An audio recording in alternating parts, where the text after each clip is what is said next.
Hello, folks. Welcome to this edition of Al's Joint. I'll be joined by my co-host, Dennis Painter, as we tackle some of the hot button items coming out of Washington, D.C. We'll update you on the Epstein scandal. We'll give you a glimpse of that ridiculous 60-minute interview with Donald Trump. And last but not least, the off-year elections, where the Democrats beat the slippers off of the Republicans, sending the message to Donald Trump that the midterms are right around the corner. So as we pay homage to Kool in the Gang, sending out a shout to those new women governors, ladies' night. Let's take the gloves off and let's get at it. Hello, Brother Painter. Here we go again. Another week where this White House and the madness that it spews does keep this country constantly on edge. I'd say it's a roller coaster, but a roller coaster is a little bit more fun than what's going on in this country right now. And also, roller coasters normally end. This ride has been never ending. So I'm still waiting. With no end in sight. That's correct. We got Donald Trump, who decided that he would do another 60-minute interview after all the shouting and screaming and stomping of the feet from the Kamala Harris interview, where they claimed that they edited it like every other station, every podcast, everybody edits. That's normal. But since CBS wanted to expand their businesses outside of the news organization, they decided to pay him that money, right? So I guess they felt obligated, or he asked to be back on the show. And I just want you to know, although I don't drink, if I did, this would be my hard liquor, because watching Donald Trump lie repeatedly and get away with it will drive any sane person to drink. I watched the interview and I just don't understand. First of all, in my opinion, you're interviewing a pedophile. In my opinion, in everybody's opinion, he's in the Epstein files. We know that Epstein and all his buddies ran a pedophile ring. Why wouldn't that be a question that you would ask Donald Trump at some point during that interview? He lied repeatedly. He started off by saying that the Insurrection Act was used routinely by U.S. presidents. And in fact, it's been used 10 times since the end of World War II, 1945. And other than when there was civil unrest, mainly during the civil rights movements, where they weren't allowing American citizens in the public facilities, other than those times where the president sent whether it be the National Guard or other government agencies there, every other time it was requested by governors. So he started off with the biggest lie of all. In the 60 minutes, they didn't press him on it or anything. I did not watch the 60 Minutes interview out, but what I did do was I read the 73-page transcript. Now, for those who don't know, and you mentioned it, Trump sued CBS because he claimed they didn't put everything Kamala Harris put out there. So they edited what was on the air as far as the interview with Trump, but they also put out the 73-page interview in its entirety. And Trump would have been better off not having that out there. I used to say he was mentally unstable. I think the man's mentally, he's psychotic. I think there's a serious underlying problem there. It's not just that he was lying. It's just he's living in a world that's not real. It's not the world that you and I are living in. It's not the world that America's living in. And what world he's in, I have no clue. I did read the 73-page document transcript, and I urge everyone to do the same. And yes, it's tedious, but you get a flavor of how far gone mentally this man is. Not only does he contradict facts, but he contradicts himself during the same interview. He's like a 14-year-old. He's stuck with bashing Obama and bashing Biden and saying that Trump is the best thing that's ever happened, not just to this country, but the best thing that's happened to this world. And he keeps telling himself that. I mean, obviously, the world sees him different.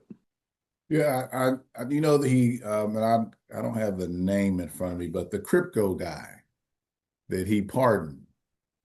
CZ, I think They it's, they said they asked him point blank, here's his record. He pleaded guilty. Why did you pardon him, even though his business is directly related to your family business? And he said, I don't know that guy.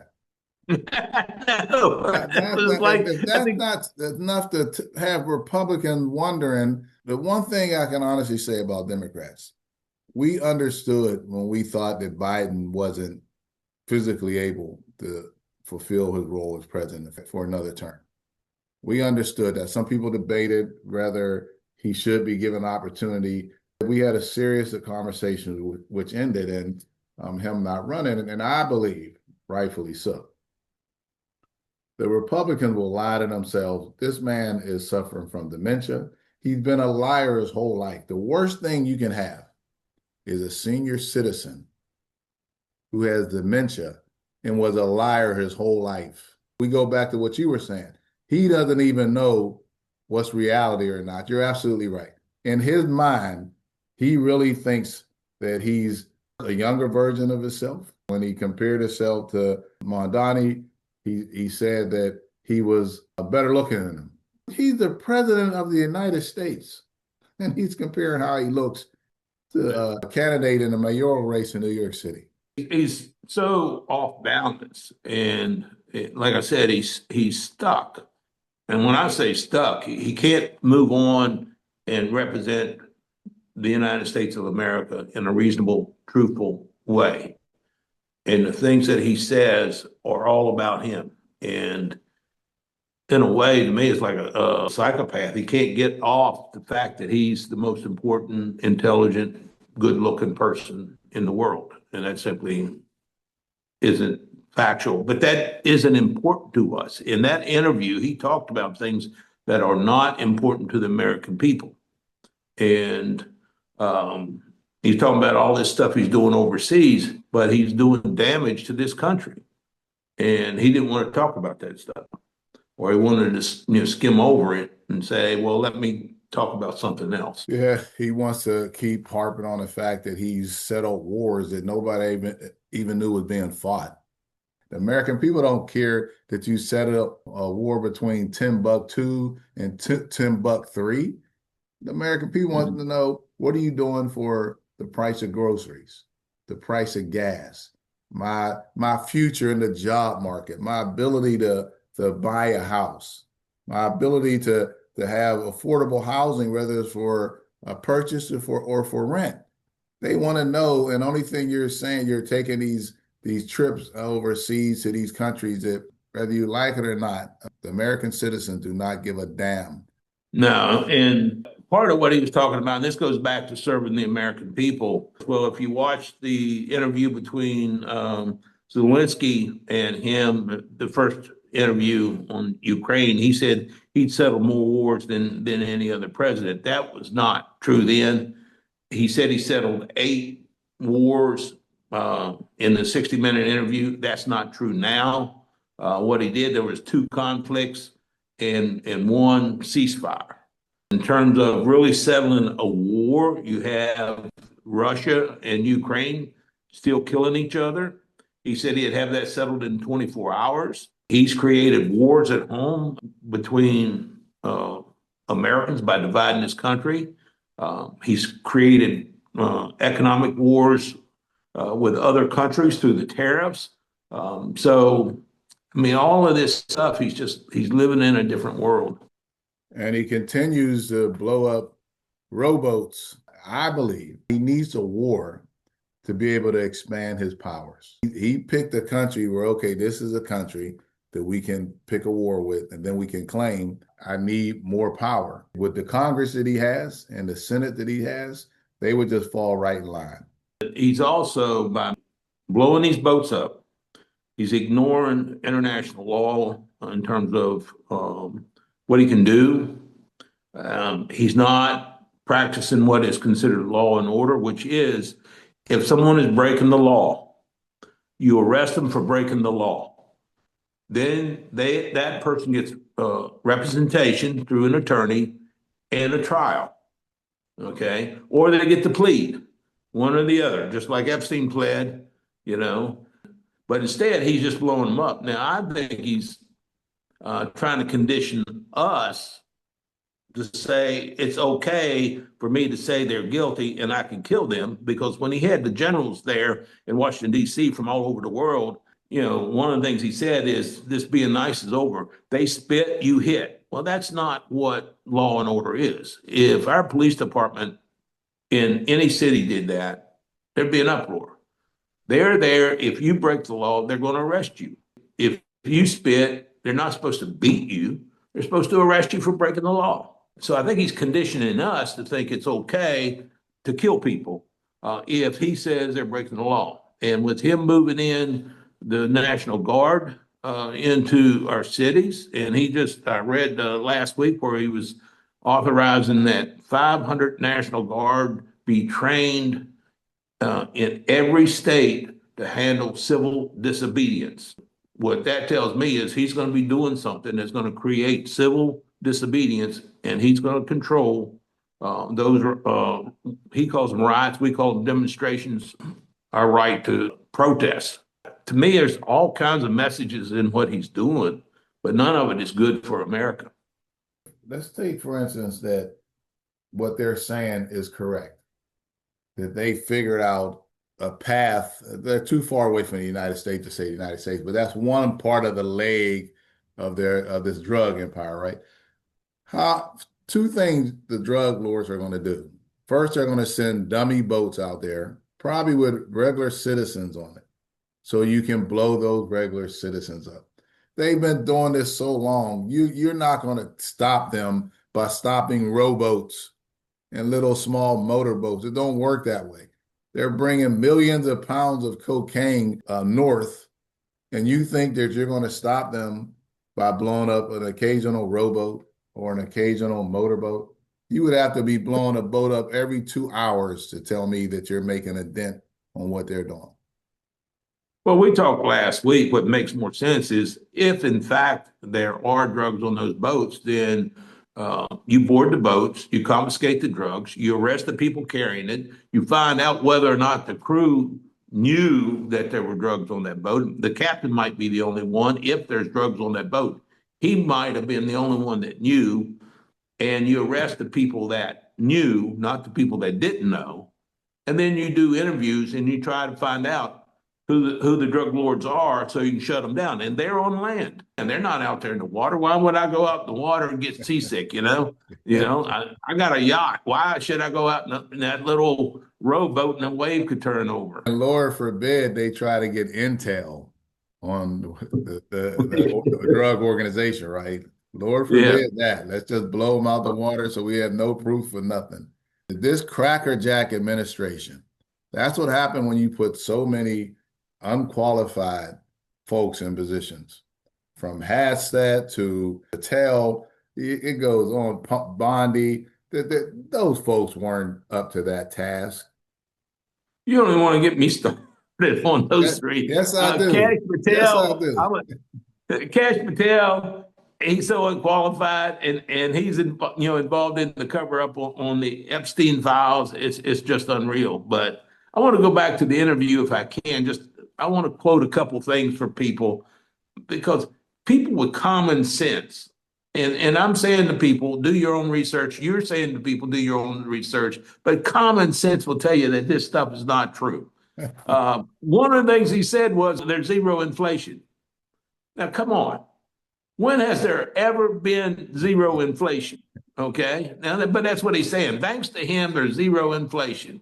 Well, that's not true. The inflation has gone up, and it's up around about 3% right now. Now, has inflation ever been worse? In the late 80s, it was worse, but, it's up. Now, he's claiming that because of the Biden administration and all that we lost the auto industry. Well, the auto industry went the same direction as other industries. They went to where there was cheap labor, period, where they could get the parts or the materials made cheaper. And that's what fueled it. And you can't blame Obama and you can't blame Biden for that. Move started long before they were in office.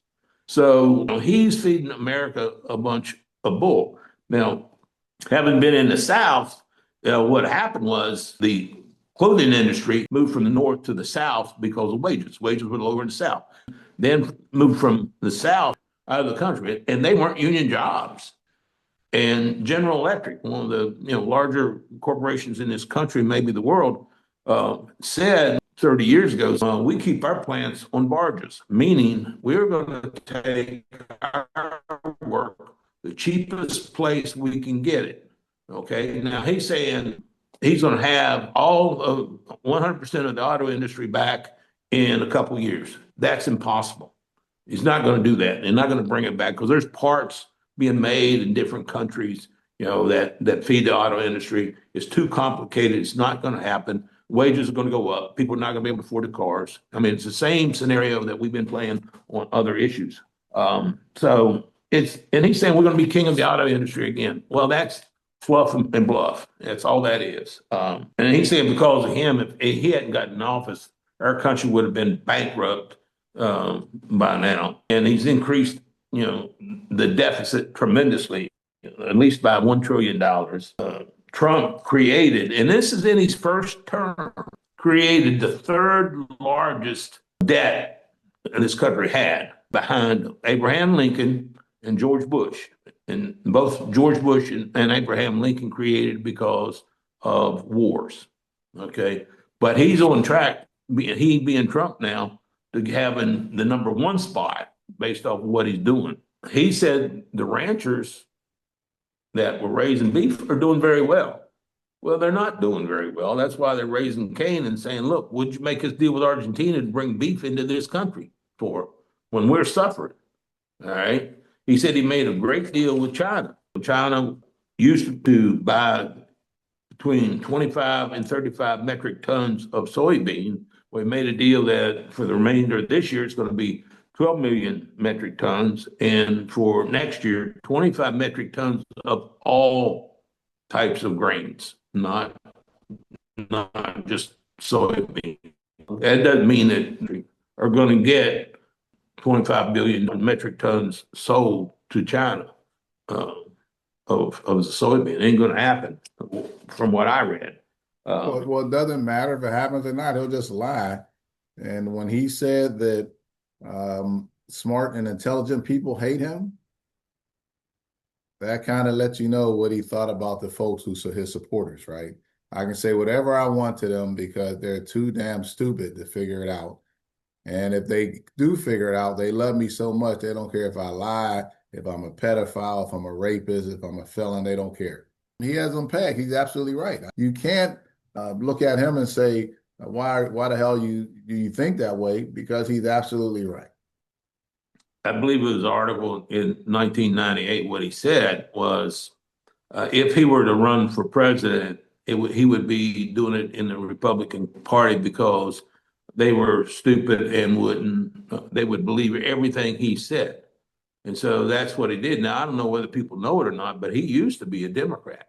He never even voted. There was no record of him even voting back in those days, right? He was opportunist. He was whatever he needed to be at the time. That's what he is.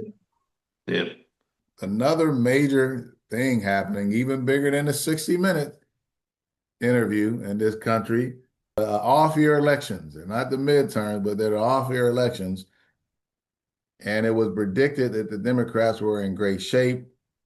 And folks thought that they could win them all the races. They had of course, the mayoral race in New York City, the governor's race in New Jersey, the governor's race in Virginia, the lieutenant governor's race in Virginia, Proposition 50 in California. They had the retention ballot in Pennsylvania with the Supreme Court judges. They just completely wiped out their Republican candidates and the Republican positions on some of these issues. And although we pay attention to the big races, in this particular case, the state races, those local issues, that Proposition 50 and that retention issue in Pennsylvania were huge. At least in Pennsylvania, the Republicans just dumped a ton of money into that. And people don't look at that as how important that was, because they attack us on the local level and on the state level as far as the Supreme Court goes, because if they can fill those seats with their folks or cause chaos there, hell, they don't even need to worry about who's on a U.S. Supreme Court. I really have a question. Why do you think that there was such a sweep in favor of the Democrats in these elections last night? I think that myself, and I've said this on earlier podcasts, I don't believe Trump won in 24. I believe that between Elon Musk and some of the other stuff they had going, they were able to get into the swing states and cheat and come out with those electoral votes. When there's no cheating being done by the Republicans, they're going to lose every time. And people think, oh, well, Trump wasn't on the ballot. Hell, Trump injected himself into these campaigns. And it got worse for the candidates. Every candidate that he endorsed, it got worse. Their numbers went down. It wasn't because he wasn't on the ballot. The turnout for these elections were higher than any other off-year elections in these states ever. So I think that there was no cheating involved, but we better be worried and we better be aware of what's coming because they know that they can't win without cheating. So they're going to have to pull an all-out assault for the midterms. That's why I believe they lost, because there weren't enough races for you to get in and cheat and disguise what's going on. All the eyes were on these elections. It was hard. And the other thing is that Elon Musk, he broke up with his girlfriend. So he didn't have a chance to get in there and do anything this time. What about you? What do you think the reasons were? I think in part, Trump is ignoring what's important to people. And that people are starting to realize that. Now, I'm not going to say that that's the ultimate reason, but those campaigns were ran based off of, if I'm elected, what I'm willing to do for the people around me that I'm going to represent. Now, Trump and Republicans and Democrats, they've all said that before. But what's proven to be I think, the deciding factor is Trump ran on a lot of promises and hasn't carried through with, any of them.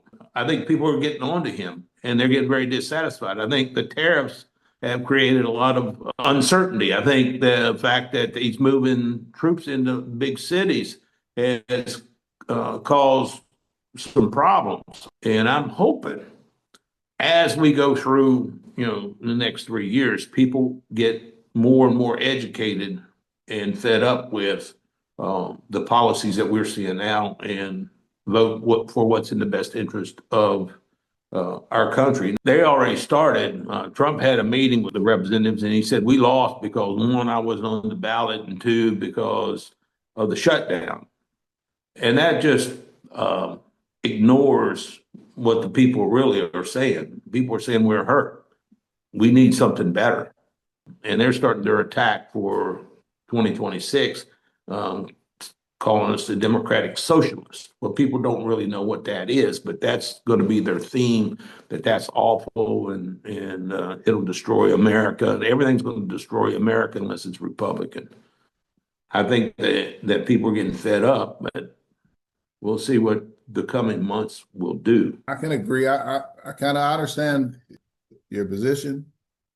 And I unfortunately, I have to agree with you. The reason I say unfortunately is because when you say that these candidates started talking about what people wanted, right? And the Democrats have been doing that forever and coming through with it. Let me not say the Democrats, let me say the progressive wing of these politics has been doing this throughout our history here. That's why we have Social Security. That's why we have pension plans, employer-paid health insurance, Medicaid, Medicare, CHIP, sick day, vacation days, the 5-day work week, workplace safety, OSHA. All those things were fought for by the progressive wing and fought against tooth and nail by the conservative wing of whatever the political climate was at that time. We fulfilled those promises. I want somebody to go do your research and come put in the comments what programs that benefited citizens came from the conservative wing of any political party. In the history of this country, other than wars and spending your money, show me what programs that benefit the everyday working Americans came from a conservative party. I just challenge folks to do that. So that's why what you're saying, what you said earlier was true, but it shouldn't be true. And I think one of the things that people don't understand is sometimes you keep the fox out of the hen house, and people after a while think that's normal until the fox gets in, until the Trump gets in, and then you realize all your chickens are gone, and you say, boy, I wish I would have just kept the farmer that at the very least kept the fox out of the hen house. Well, all the programs, and you left quite a few out, which there's so many of them that progressives fought for and won. Every time the conservatives said, oh, it's going to ruin our country. It didn't. It made our country better. When you give the working class more money, they're going to spend more money. They're going to create more jobs. When you give the working class paid vacation, they're going to take paid vacation, and they're going to travel, and they're going to spend money, and they're going to create even more jobs doing that. When you provide health care to people, that means they get well quicker, and they are making money, and this country's better off. So all the programs, whether it be workers' compensation, Social Security, time and a half after 40 hours, 5-day work week, all the programs that you talked about, those things made this country better. That's when this country really grew. That's when there was an explosion of middle-class people in this country. It's when there was a fight for that. Unions brought it about. Progressives brought it about. We got what was needed for the people. Now, being in Ohio, I learned a lesson from a senator called Senator Metzenbaum. He was doing some stuff. He was being attacked because he said it was going to hurt Ohio. And it was a plant closing. And he said, I'm going to be down at that plant gate with those workers. He said, you can call me whatever you want to call me. He said, you can call me a Martian. He said, but that's where I'm going to be. And that's where I think we need to always remember, whether it's a Democratic Party or Progressive Party or whatever it is, that's where they need to be, and that's where they need to stay. Because that's where the progress is made. We can move forward and create an even greater nation, in not only in word, but in deed. We left out one, the largest one, the most recent one was the Affordable Care Act. I wouldn't say that because Biden also set up a plan where the feds could bargain to keep down the price of prescription drugs. Obama and Biden, I don't know which did which first, but they put in place a mechanism where hospitals couldn't sue and come after your house because of unpaid hospital bills. Credit card companies couldn't come after you and take you to court over unpaid credit card bills. What Trump did was went in and ripped those off. People don't know that. If you're wondering why all of a sudden these credit card companies are saying, hey, you're getting a notice to come to court because you owe money on your Visa, or the hospital bills now are going to put liens on your houses, you'll know why. It's because your friend, the pedophile, not your friend, but I'm talking directly to the MAGA folks. Your hero ripped those Band-Aids off that we put on until we corrected the situation. So now you're fair target for hospitals and credit card companies to come after your house and put you in court in front of a judge.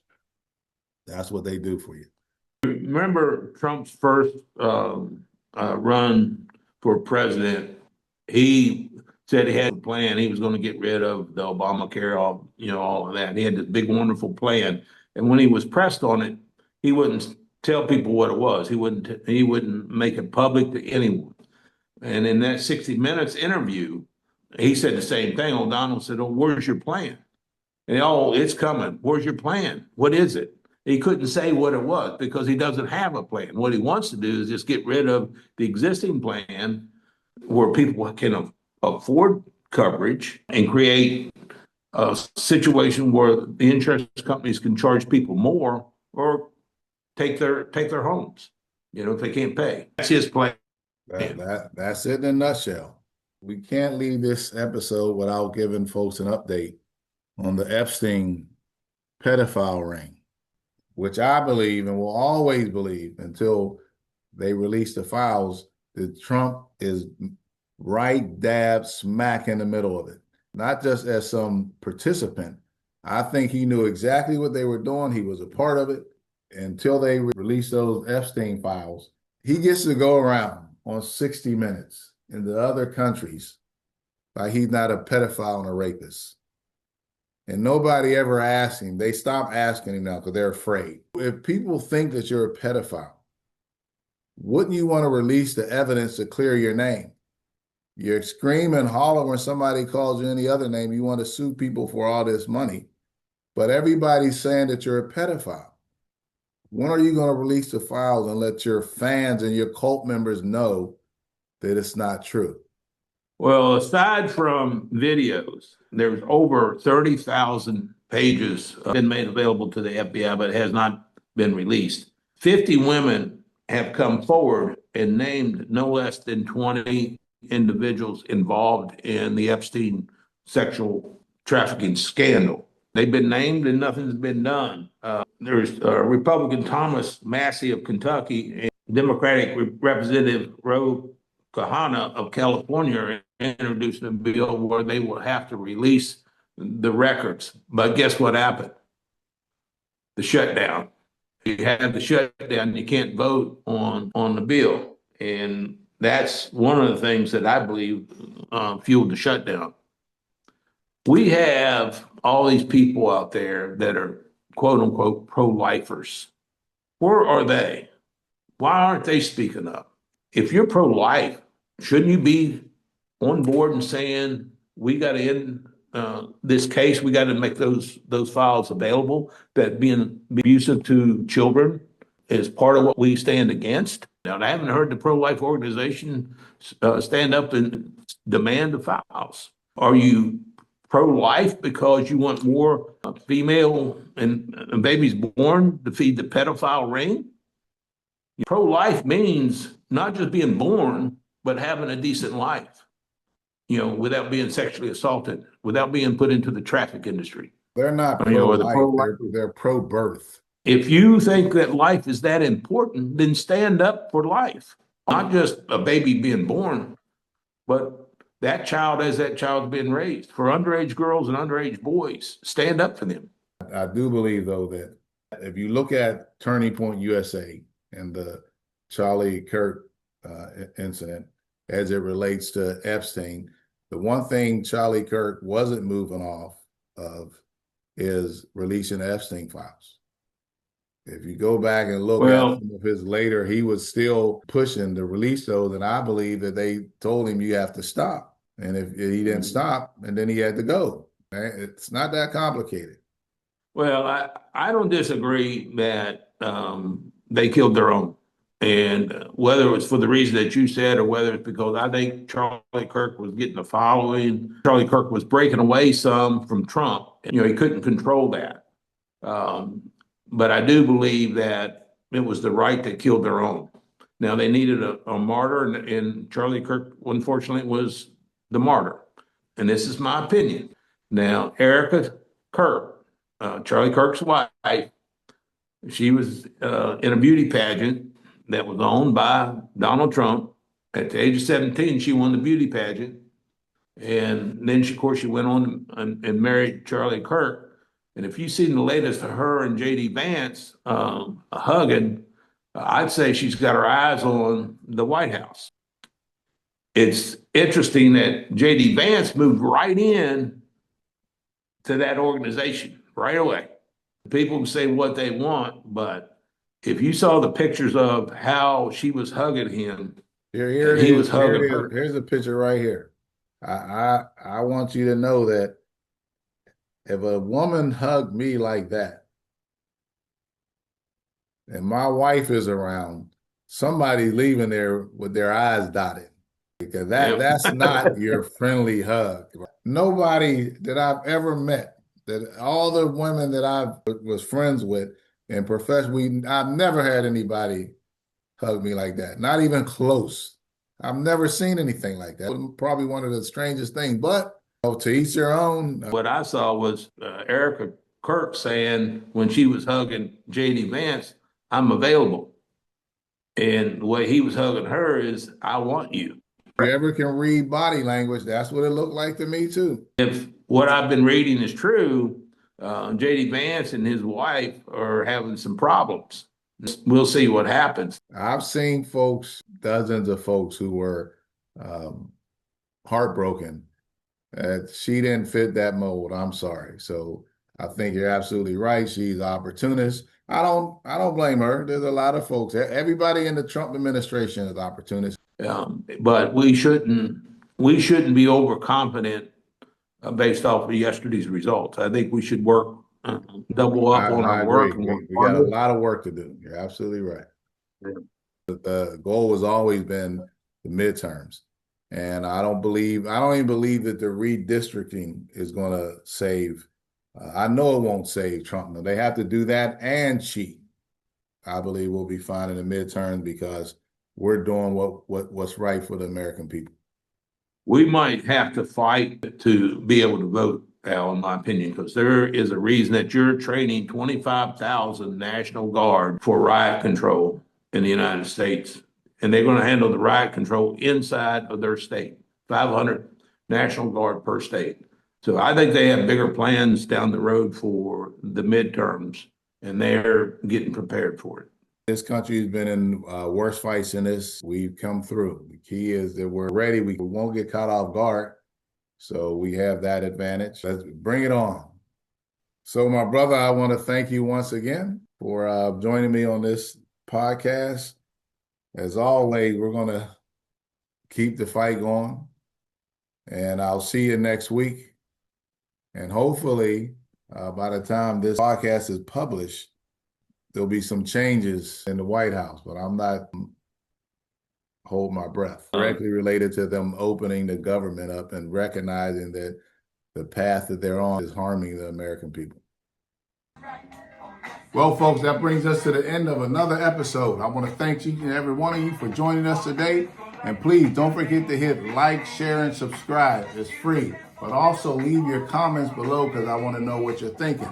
Unless you're a MAGA far right-wing nut and you already know, I don't give a damn what you're thinking. But we've also attached a link. We want people to sign a petition asking our state reps to withhold federal tax dollars until those fools in Washington open up the government and quit threatening to keep our money from our citizens.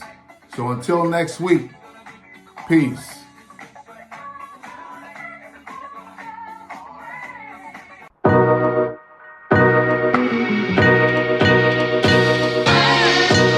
Please be a part of protecting our Constitution. Take a stand and sign the petition now through the link in our description.